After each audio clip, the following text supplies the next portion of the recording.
Akkuma argitanii kun beeqilaa kan warra Sudaaniiti kan fuulii isaa hojjetan sana jechuudha. Garuu akka kan keenya sana dafee bilchaataa hin bilchaatu hin beeku. Sababiin isaatu gaafa kan isaanii yeroo fuulii isaa sana hojjennu halkan tokko sa'aatii 24 bishaan keessa taa'a waan ta'eef jechuudha.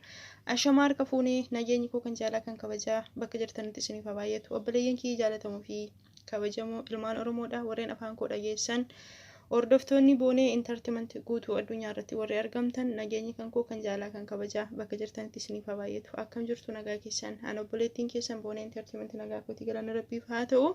Baga nagaa taatanii guyyaa bisaatii kana keessan isin hundumti keessan iyyuu Nooraa warri boonee intartimentiif maatiin taane maatii ta'aa nutti dabalama warri maatii taatanii hangammaatti nu wajjin turtan galatooma ammallee yaada keessan koomentii inboxii nuuf kaa'uu koomii keessan jajjabina keessan hin dagatinaan ammas dhaamsa keenya irra deebitiin yoo yaa baga nagaa nuftanii baga waggaa geessanii hordoftoonni amantaa kiristaanaa baga jala bultii du'aa ka'uu gooftaa Yesuus Kiristoosiin baga isin ga'e. Mulluu affeella mulluu qurbaanii yookaan mulluu qurbaanii mulluu ayyaana waggaa walumaa galatti affeela jedhee yaadee ture garuu hordoftoota kiyyaa wanti isin gargaartanii beeqilaa kana fakkeenyaaf biyya gaafa affeellu beeqilaa waan hunda boodatti namaa jechuudha. Wantoonni wanta akka boqqolloo faa wanta akka qamadii faa beeqilaa dura bishaatanii sababiin isaa beeqilaan gaafa kakka'amu dafee waan bilchaatuuf jechuudha. Garuu kan jara kan amma fakkeenyaaf kun beeqilaa normaaliidha. Duudaa ture anatu maashinaan daakee jechuudha. Yookaan immoo maashinaan kanan kakka'e. Haa ta'u garuu fakkeenyaaf amma ramadaana kana keessa yeroo baay'ee jarri warri Afrikaa kun yookaan Sudaanonni kana fuulii isaati kan isaan nyaatan kuni akka fakkeenyaaf yeroo sooma warra jara adii sana biratti jechuudha yookaan immoo warra muwaaxina warra baadiyyaa biratti yeroo kamiyyuu ruuziin sufraarraa hin dhibu kan isaanii ammoo kan warra Afrikaa kana yookaan immoo kan warra Sudaanii kana ammoo fuuliin kun sufraarraa hin dhibu jechuudha yeroo hunda. Kanaaf amma ani kana fakkeenyaaf ammoo fuulii isaa gaafa dalagu sa'aatii 24 bishaan keessa taa'aa jechuudha. Sa'aatii 24 bishaan keessa erga taa'ee erga laafee booddee achi fuunee immoo fuudheetiin ammoo jechuudha akka fuuliif ta'utti wantoota barbaachisan itti dabaleetiin kanan dalagu jechuudha. Garuu amma fakkeenyaaf kuni mulluu isaa osoo hin dalagee amma boru jechuudha. Bor kamisaamee akka seeraatti bor affeelamaa iftaan nyaatamaa jechuudha mulluun. Garuu kana ani fakkeenyaaf amma osoon kana jalqaba affeelee kun amma qamadiidha akkuma isin arguu jirtanii. Qamadiidha. Qamadichis akka kan keenyaan bishaatu waayidoon nama irraa beekuun qabu. Garuu immoo waggaa ga'uun waanuma tokko nyaachuu isaaf yoo osoo hin taane akkuma kanatti hin jiraami. Yaadannoomaaf nan affeela jedheetti yaadeen jira. Garuu akkam akka ta'u hin beeku dhumas nyaata isaas walumaan ilaalla. Yoon qophaa nyaadhes nuuf kolcha. Garuu beeqilaa kan akkamiin hin dalaganam duran affeelamuu boodarra akkuma biyyaa sanatti affeelamu akkamiin godha. Kana amma fakkeenya funaanee keessaan baasa rakkoo miti kun kan qola qabu kana funaanee keessaan baasa sababiin isaa iyyuu namni sun bira hin jiru waan ta'eef obboleettiin kiyyallee dhufuu hin dandeessu amma. Kanaaf qofuma kiyya waan nyaadhuuf baay'ee naffeelu. Haa ta'u garuu waggaa maga'uuf ayyaanuma waan ta'eef ayyaanni kun kiristaana biratti bakka guddaa fi iddoo guddaa qaba. Ayyaana guddaadha. Ayyaana du'aa ka'uu Kiristoos waan ta'eef hin beektani baay'een keessanii dirqaman affeela jeetiiniin itti yaadee jira jechuudha. Isinii galee inni biraan ammoo inni sadaffaan fakkeenyaaf mulluun kun gaafa affeelamu waa sadiitu walitti dabalamee affeelama. Hin beektanii warri affeeltanii beektanis ta'e warri nyaatanii beektan jechuudha. Fakkeenyaaf biyyaa boqqolloo taffagamee yookaan immoo boqqolloon akkuma kanaatti kaakka'ameeti.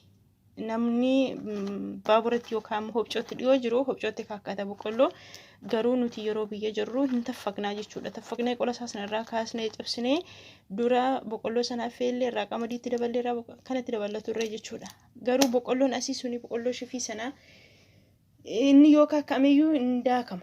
Fakkeenyaaf hamma maashiniin kana daaketti yoon daakee yookaan yoon kaakka'ee daakamuu danda'a maaliif xixiqqoo waan ta'eef jechuudha. Gurguddaa isaa immoo nama argee hin beeku. Garuu kotoree yoo itti dabaleen ta'a. Kotoreen tokko garaa nama bofoksalleeti. Mi'aayinallee badaa hanga kanatti miti sadii akka ta'uuf kotoree kanatti dabalaa jedhee yaadee nama jechuudha. kun kotoreedha akkuma arguu jirtan kotoree diimaan isaa jira. Kuni garuu adii isaati. Sadii akka ta'u jechuudha. Kanaaf mee amma akkaataan beeqilaa kanatti affeelu warri affeeltanii beektanii koomentii jalatti naa barreessaa harruma jechuudha. Fakkeenyaaf yommuu harri guyyaa roobiidha. Ani mulluu boron affeelaa akkuma qooda isaatti iftaan jimaatamoo yoo waaqayyo nagaan nu bulche gaafa sanammoo nyaannaa jechuudha. So kanaaf beeqilaa kana duran affeelamoo qamadii kana duran affeela. Inni biraan ammoo kotoree kanatti dabaluu dhiisu. Dhugaa dubbachuuf jechuudha. Ayyaana kana ayyaana mulluu gurbaanii kana akka addaattan ilaalanii jechuudha. Sababiin isaatu wanti ani irratti yeroo tokko hanga ammaa garuu ittumaan biyyaan ba'ee waan an je'e sanallee bakka hanga yookaan guyyaa sana irrattiin waan an je'e sana guutee hin baane qormaata ta'etu ture maatii gidduu jechuudha. Qormaata kana ammooti qormaanni kun waggaan mudata. Qormaata kana irratti yooti qormaata kana hambiste jee waaqayyoon kadhadhee ani saba soomaa jiru kana sooma hiisisa jee waadaa galee ture jechuudha. Garuu waadaa sana osoo hin raawwatiini ani biyyaan ba'ee garuu waaqayyo waadaa sana naaf raawwatee argameera. Kadhannaan sun naaf dhaga'ameera. Garuu ani waanan jedhe sana hin goone. Ittumaan biyyaan ba'ee hanga har'aa waggaan gaafa dhufu maaliif miidhama kadhannaa kiyya dura ture sana waan yaadadhuu fi waggaa yeroo ga'u yeroo sana yaadadhaa jechuudha. So kanaaf immoo baranaa dirqama affeeluun qaba jedhee itti yaade. Kanaaf amma akkamittiin affeela gaafa isiniin ji'u immoo ani dubartiidha mulluu affeeluu wallaalee yookaan immoo mulluu ayyaana affeeluu wallaalee miti akka ajaa'ibaatti isiniin affeela.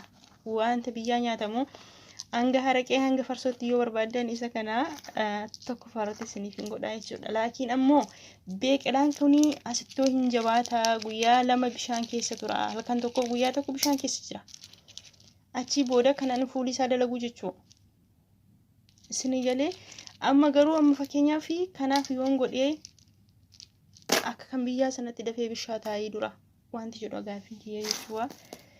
Na harkaa baduurraa yaada kiyya na jalaa fashaleessuurraa kaayyoo kiyyallee duubatti deebisuurraa mulluu kanallee akkan barbaadetti naa ta'uu dhabuurraa isin gaafachuun dhufe baga waggaa geessan jechuun dhufe gaamanumaasi. Bunni jira yoo barbaadanii asitti kan dhugamu jira jabanaatii hin daffine. Boontuuf bunni gargar hin ba'anii yeroo kamiyyuuti. Natti hin kolfiinaa. Ishiniin kun immoo tokko kan eenyuuti inni kaan immoo kan eenyuuti akkan jennee istiidiyoo kiyyas akka hin laallee dhageessanii jirtanii iddoo sana bilbilatu jira. Bilbila guruupiitu jira. Amma eenyurra jiraayyuu Bilaal miidiyaa irra jira. Innaa kanadha yaa obboleeyyan kiyya baga waggaa geessanii waggaa ga'uu waan guddaadha. Dhugaadha waggaa ga'uun salphaa miti. Nama meeqatu waggaa ga'uu dhabee nama meeqatu osoo waggaan ga'iin hafee nama meeqatu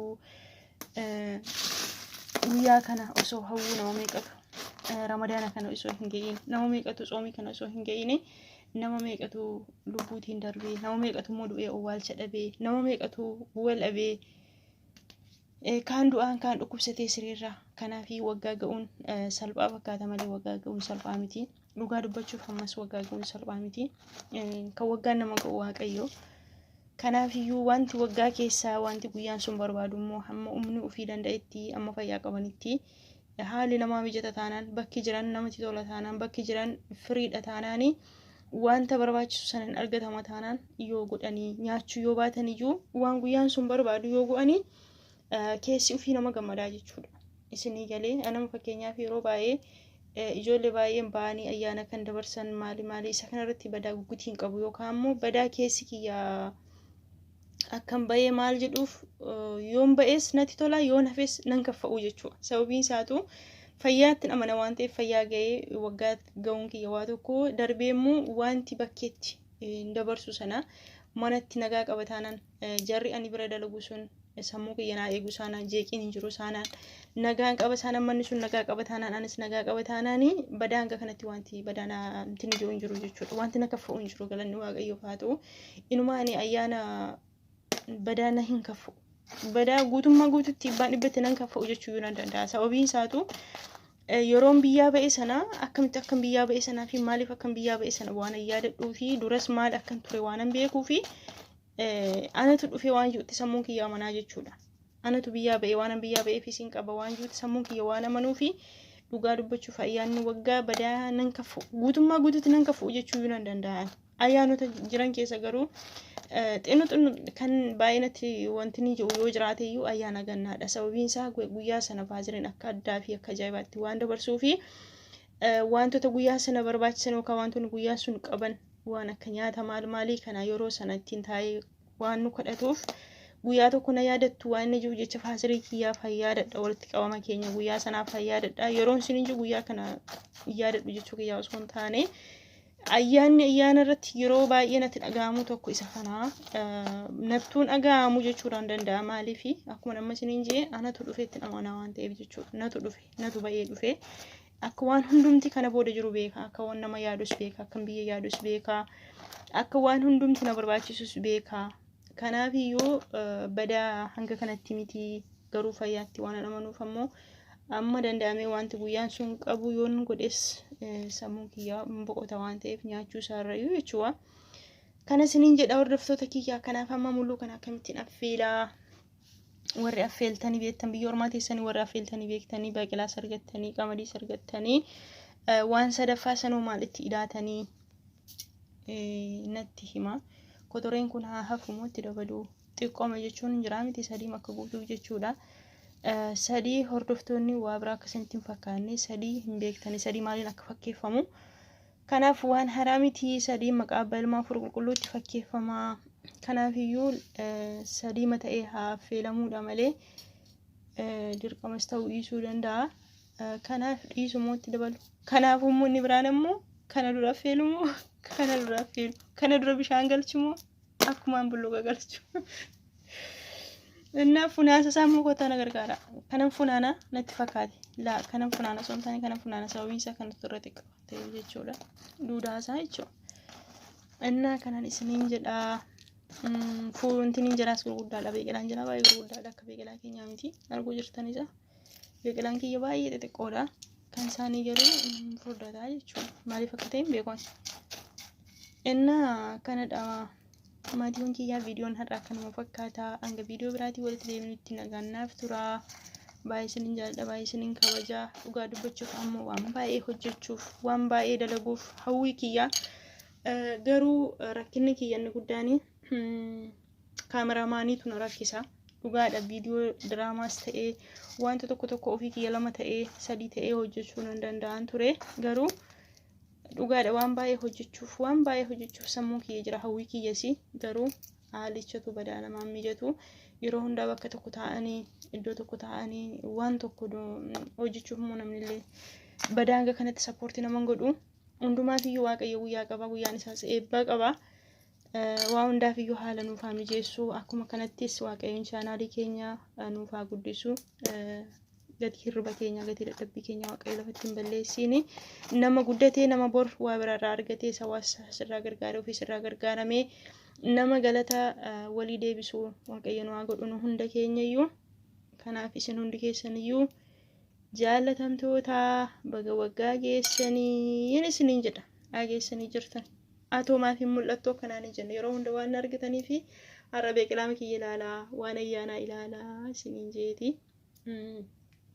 Kanaaf kana fakkaata obboleeyyan kiyya waaqayyo lafa jirtanitti nagaa fayyaa isiniif haa kennu hunda keenya iyyuu nama waggaa ga'u waaqayyoon nu haa taasisuun isiniin jedha geessanii jirtanii gaafan akka carraa qofaa kiyya nyaadhee yoo haalee nama jechuudha viidiyoo isinii maruu dhiisee immoo qophaa nyaattu akkanaan hin jenne booddee jechuudha gaafa mul'uun affeelan geessanii jirtanii waa hundaaf iyyuu nagaannaaf tura waaqayyo si wajjinaatu bakka jirtanitti warri ramadaanas guyyaa muraasa dhusin hafee ramadaanni keessan dhumaa jira soomiin kan keenyatu dura hiikamaa kan keenya sanbata hiikame kan keessan immoo jimaataaf qidaamee keessaati nama achi rabbiin hunda keenya nu haa godhu isin hundi keessan iyyuu jaalatamtoota jalbi